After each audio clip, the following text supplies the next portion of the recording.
Welcome back to the Deep Dive, everybody. I'm Mark Buzz, and I'm here with Anna Bugs. Always a pleasure. So today, we're going to dive into something that you guys sent us. Ooh, fun. Yeah, an article from Simple Pest Management on how to make a homemade mosquito trap. Okay. I know what you're thinking. Yeah. Ugh, mosquitoes boring, but trust me, this is way more fascinating than it sounds. I agree. Yeah, so in this deep dive, we're not only going to learn how to build this trap, Okay. which is surprisingly simple and only uses a common household item. I like simple. Me too, a plastic bottle. Okay, great. But we're also going to learn the science behind why it actually works. Yeah, the science is really cool. It really is. And if you like what you hear, please hit that follow button and give us a like. Yes, and be sure to follow Simple Pest Management on social media for more pest-related tips and tricks. Okay, so let's get to it.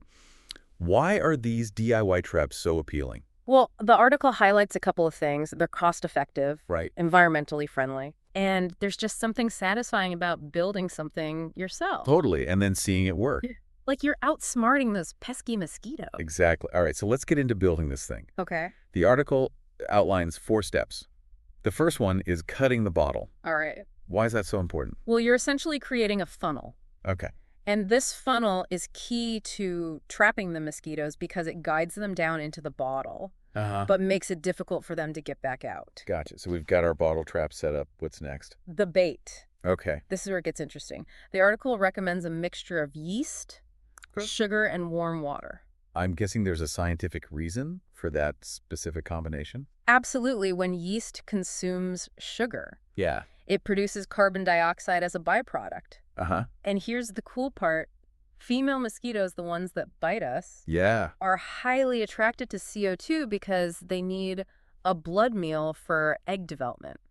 Interesting. So we're tricking them into thinking there's a potential host nearby. Okay, but wouldn't the sugar attract other insects as well?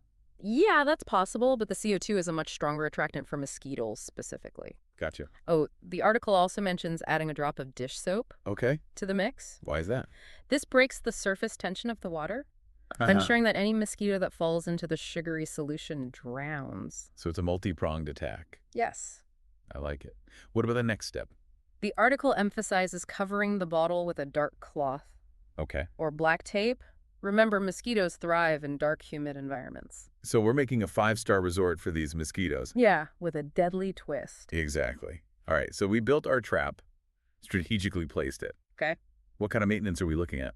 Well, the article stresses that the bait mixture needs to be replaced every 10 to 14 days to maintain its effectiveness. Yeah. That's because the yeast will eventually consume all the sugar and stop producing CO2. Makes sense. You might also catch a few other unwanted guests, like gnats and fruit flies. But even the best DIY traps have their limits. If you're dealing with a serious infestation, professional help might be necessary. That's a good point. So speaking of professional help, let's move on to what a service like Simple Pest Management can offer. What makes their approach different? Well, professional pest control goes beyond just eliminating the immediate problem. Okay. They take a more holistic approach, focusing on both elimination and prevention. So it's not just about spraying everything in sight. Not at all. For starters, they have the expertise to identify the specific mosquito species you're dealing with. Okay. This is crucial because different species have different habits and breeding preferences. That makes sense. So they're targeting the root of the problem, not just the symptoms. Exactly. They'll identify breeding sites and use targeted solutions like larvicides, which prevent mosquitoes from developing in the first place. Interesting. They might also use targeted spraying to eliminate adult mosquitoes, but they often use eco-friendly solutions that are safer for your family pets and the environment. That's reassuring. I'm all for minimizing the use of harsh chemicals. And it's not just about immediate solutions. They can also advise you on long-term prevention strategies. Like what? This might involve eliminating standing water sources around your property, Okay. making sure your gutters are clear, or even suggesting landscaping changes that discourage mosquitoes. So they're really helping you create a less mosquito-friendly environment overall. Precisely. Now, all this talk of mosquitoes got me thinking about broader insect behavior. Okay. If we can understand what attracts them, we can also figure out how to repel them, right? That's a great point. So we've learned how to lure mosquitoes with CO2. Right. But what about keeping them away? What does the article suggest? It doesn't delve into specific repellents, but this is where things get really interesting. There's a whole world of natural repellents out there. Oh, like what?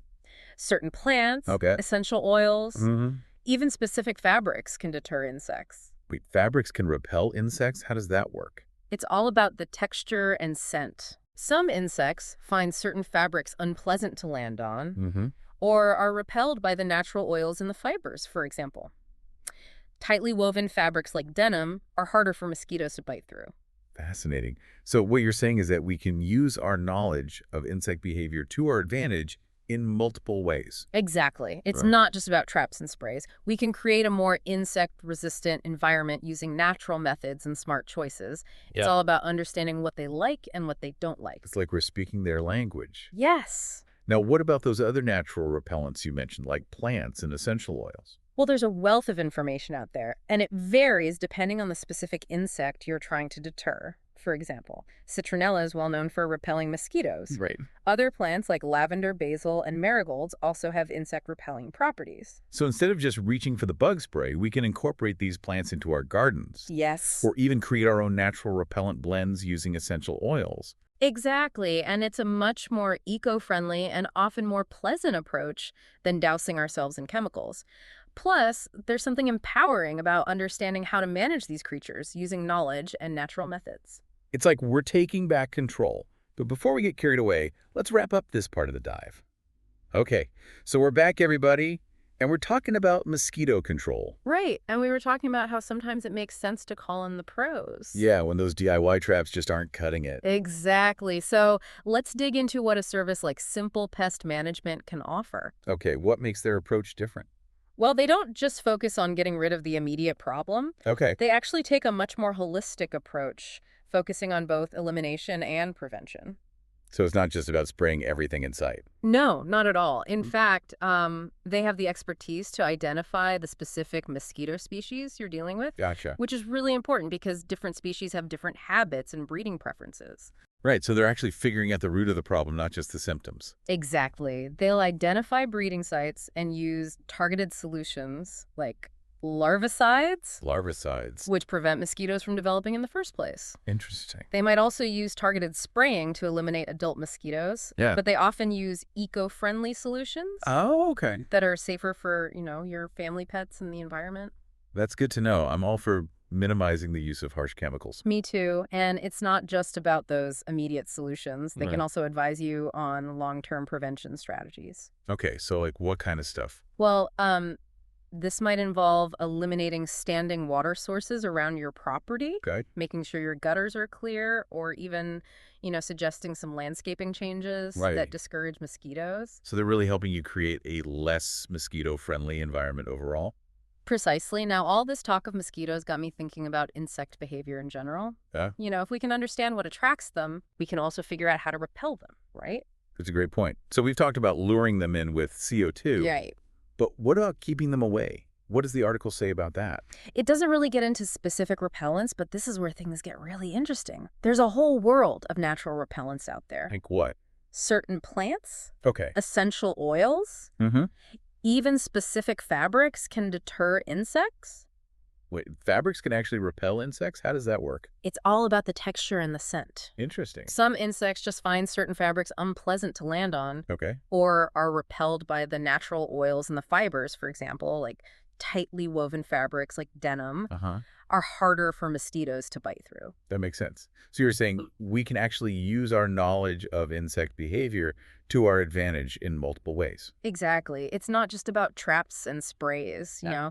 We can create a more insect-resistant environment just using natural methods and smart choices. Right. It's all about understanding what they like and what they don't like. It's like we're speaking their language. Yes. So let's talk about those other natural repellents, like plants and essential oils.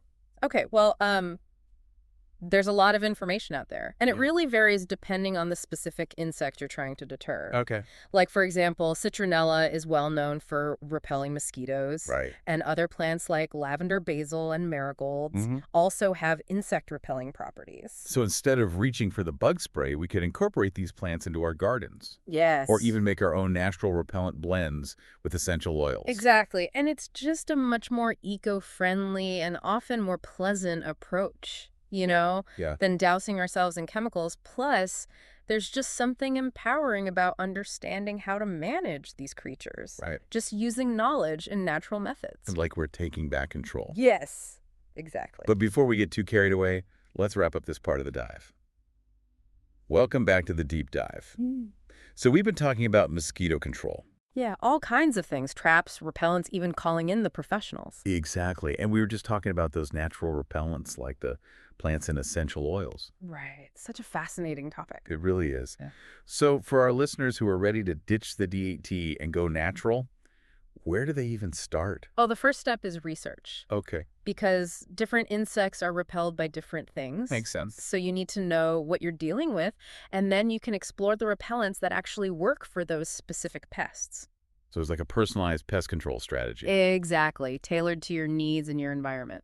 I like it. Hmm. So for example, if you're dealing with mosquitoes, what are some good options? Well, citronella is a classic choice. Right. You can plant citronella grass, you can use citronella candles, or even make a DIY spray with citronella essential oil. And what about those other plants you mentioned, like lavender and basil? Those are great too. Lavender repels moths, flies, and fleas, Okay. and basil is good for mosquitoes and houseflies. You can plant them strategically around your home or use their essential oils in those homemade repellent blends we talked about. So we're talking about a multi-sensory defense system. Precisely. Using scents and textures to keep those pests away. And don't forget about fabric. Right. Like we talked about earlier, some insects hate certain fabric. Exactly. So choosing clothes made from those tightly woven materials like denim can really help prevent bites. It's amazing how much we can do with just a little bit of knowledge. It really is. The more we understand about these creatures we share our world with, the better equipped we are to coexist peacefully. Well said, Anna. And on that note, I think it's time to wrap up this deep dive into pest control. It's been fun. It has. We've covered a lot of ground today, from DIY traps to natural repellents to professional help. We did. And for our listeners, we hope you've enjoyed this journey with us. If you like what you hear, please hit that follow button and give us a like. Yes. And be sure to follow Simple Pest Management on social media for more great tips and advice. They're a great resource for all things pest control. They are. Until next time, happy trapping. And remember, knowledge is power. Keep learning, keep experimenting, and keep those pests at bay.